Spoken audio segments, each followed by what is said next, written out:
Eres nuevo en esto, ¿verdad? Eso fue lo primero que me dijo el guardia de la garita cuando fiché mi primer turno nocturno en el edificio Mirador 14. Un bloque de oficinas casi vacío después de las 8 de la noche. Yo solo asentí, medio dormido, pensando que sería un trabajo fácil, en cámaras, pasillos vacíos, café barato y nada más.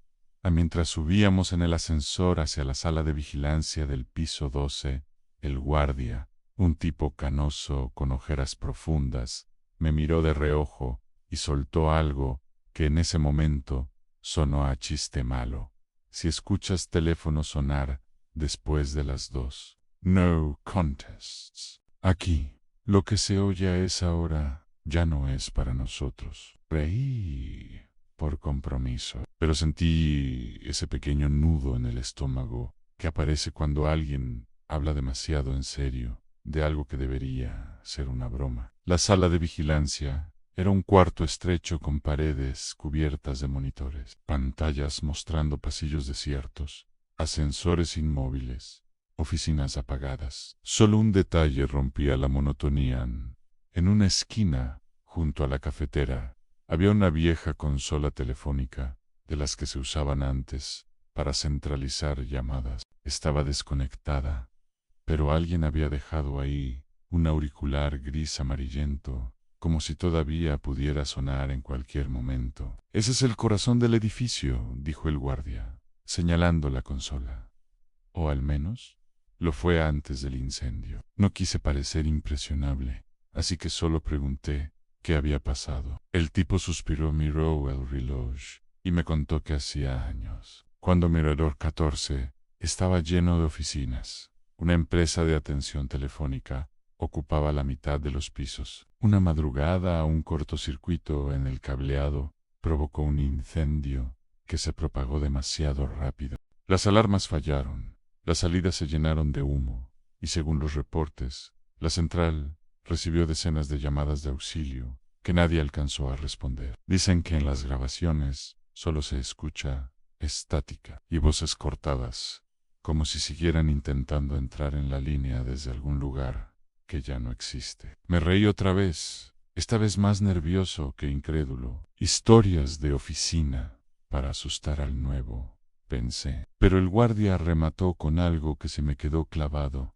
El problema no es lo que se grabó entonces. El problema es que a veces dicen que todavía se escucha. Las primeras horas del turno pasaron lentas, casi aburridas. Revisé cámaras, di una vuelta rápida por los pasillos, anoté en la planilla que todo estaba en orden. A la 1:30, el edificio era un esqueleto de concreto y vidrio sin gente, sin movimiento, solo el zumbido constante de la iluminación de emergencia. Fue cerca de las 2 cuando lo escuché por primera vez. No fue algo espectacular ni digno de una película de terror. Solo un sonido breve, casi insignificant, un clic metálico, seguido de un leve crujido, como cuando se levanta un auricular antiguo de su base. Provenía claramente de la esquina donde estaba la vieja consola telefónica.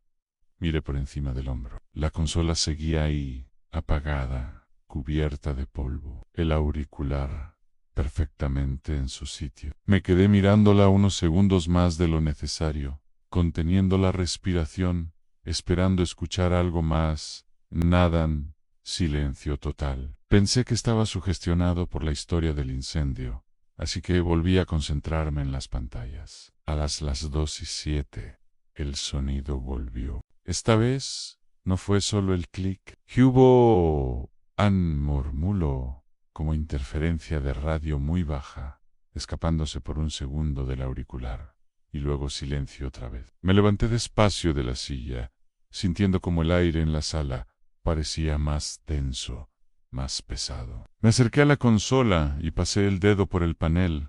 Estaba fría, más fría que el resto de la habitación. Seguro alguien dejó algo mal conectado en el sistema, murmuré, solo para escuchar mi propia voz y romper la sensación de estar siendo observado. Me incliné sobre el auricular, casi pegando el oído sin llegar a tocarlo. No se oía nada, solo el latido acelerado en mi pecho. Volví a dejarlo y di media vuelta, para regresar a la silla. El ring me perforó la cabeza. El teléfono sonó con una fuerza imposible para un aparato desconectado. Un timbrazo agudo, estridente, que llenó toda la sala de vigilancia y pareció hacer vibrar el aire. Me giré tan rápido que la silla rodó hacia atrás y chocó con la pared. El auricular estaba descolgado, moviéndose aún como si una mano invisible lo hubiera soltado un segundo antes. El sonido se cortó de golpe. En el silencio posterior, solo se escuchaba mi respiración agitada. Me acerqué muy despacio, sin perder de vista ni el panel ni el auricular. No había luces encendidas, ningún cable conectado a la pared, y aún así, ese maldito teléfono acababa de sonar como si estuviera vivo. Pensé en llamar al guardia veterano para decirle que su broma había ido demasiado lejos. Pero mi orgullo pudo más.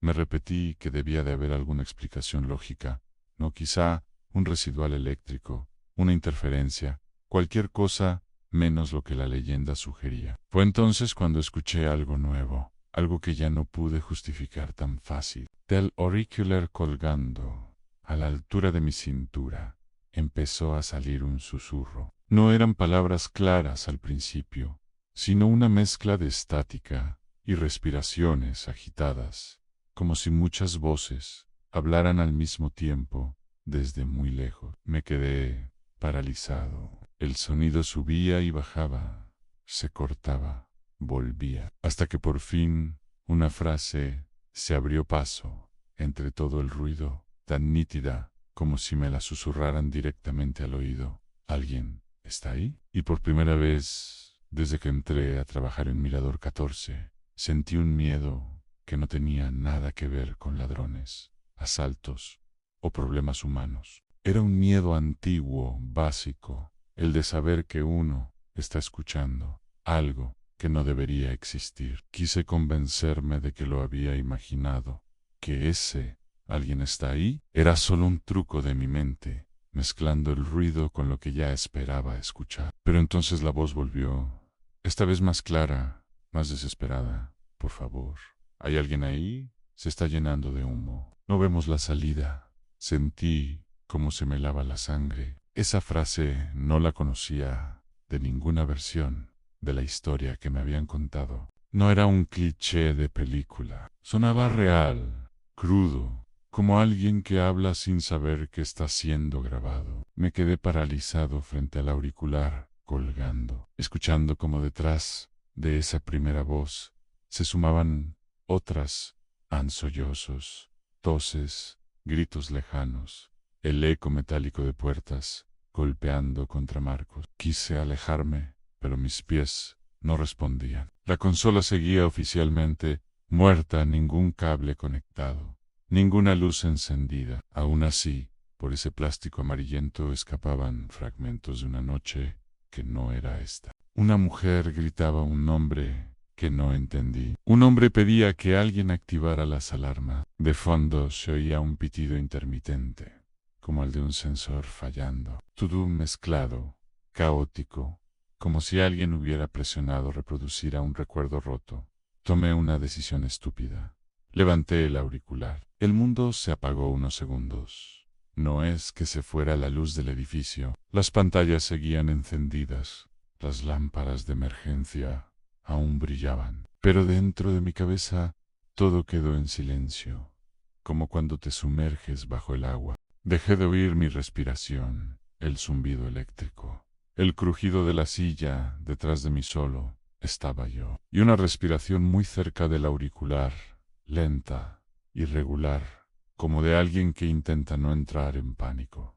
Central, dijo una voz masculina, raspada por el humo. No nos cuelguen, por favor. Sigamos aquí. No vemos nada. Quise responder, estoy aquí, decir algo, cualquier cosa. Pero en cuanto abrí la boca, me di cuenta de que no podía hablar. Mi garganta estaba seca, cerrada, como si también estuviera respirando humo. Empecé a toser de forma involuntaria, pero no salió ningún sonido. Aún así, al otro lado, la voz reaccionó. ¿Eres tú? Te escucho, por fin. Algo no encajaba. Esa última frase no sonaba como alguien atrapado en un incendio. Sonaba como alguien que había estado esperando una contestación durante mucho tiempo, tal vez demasiado. Entonces lo escuché. Entre los chasquidos y la estática, otra voz, esta vez más joven, casi idéntica a la mía, susurró, muy cerca del micrófono: no debiste contestar. Aún no era tu turno. Solté el auricular como si quemara. Cayó al suelo con un golpe seco y el sonido se cortó en el mismo instante. Volvieron de golpe todos los ruidos normales de la sala, el zumbido eléctrico, mi propia tos, el latido en mis sienes. Me incliné para recogerlo y vi algo que me hizo retroceder de un salto. En el pequeño espacio de plástico donde debería estar la etiqueta vieja del número interno, alguien había colocado una banda adhesiva blanca, nueva, con letras marcadas a mano. No era posible. La había visto vacía al principio del turno. Me acerqué un poco más, tratando de convencerme de que estaba leyendo mal, pero no. Ahí, con tinta azul, estaba escrito mi nombre completo. No el de un empleado antiguo, no el del guardia veterano, el mío. Una corriente helada me recorrió la espalda. Me giré hacia las pantallas, buscando cualquier explicación, cualquier broma en alguien en los pasillos, algún compañero escondido, un reflejo extraño. Pero en todos los monitores solo aparecían pasillos silenciosos, puertas cerradas, luces fijas, hasta que, en una de las cámaras del piso 8, vi algo que no debería estar ahí. La toma mostraba un corredor vacío, con las puertas de las antiguas oficinas de la central telefónica. Sin embargo, en medio del pasillo, de espaldas a la cámara, había una silueta inmóvil, masculina, con el mismo uniforme de seguridad que yo llevaba puesto. Tenía el auricular de un teléfono pegado a la oreja. No podía verle la cara, pero reconocí la postura, a los hombros tensos, la inclinación de la cabeza, la forma de sostener el cable entre los dedos. Era como mirarme en un espejo mal colocado en otro piso. Parpadeé a la imagen. Se llenó de estática durante un segundo y la silueta desapareció. Tomé mi celular con manos temblorosas y marqué al guardia veterano. Me contestó somnoliento desde la garita del estacionamiento. Le pregunté, intentando sonar normal, si había algún otro turno rotativo esa noche, algún reemplazo, alguien más en el edificio. Mi juro Q, no solo el abajo y yo arriba. Si ves algo raro en las cámaras, añadió con la voz baja, recuerda lo que te dije después de las 2. Lo que se escucha aquí ya no es para nosotros. No volví a levantar el auricular esa noche. Me limité a observar cómo las horas avanzaban lentas hasta el amanecer, rezando para que ninguna pantalla volviera a mostrar ese pasillo del piso 8. Cuando por fin llegó el relevo del día siguiente, no dije nada. Me guardé la historia, como hacen todos los que siguen trabajando en sitios como este. Desde entonces, cada vez que entro al turno nocturno, no puedo evitar mirar de reojo la consola. La etiqueta con mi nombre sigue ahí, impecable, como si siempre hubiera formado parte del teléfono. Y, algunas madrugadas, cuando todo está en silencio y el edificio parece contener la respiración, juro que escucho, muy bajito, un clic metálico y una frase que ya no necesito que se repita para entenderla.